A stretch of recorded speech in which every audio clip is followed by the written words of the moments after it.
нас тайские псы. Давай рядом здесь. Они лежат так, как будто их уже приготовили. И сейчас съедят.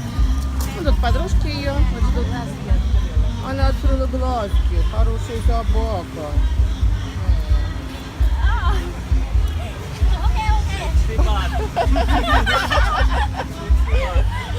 Вот местный продюсер.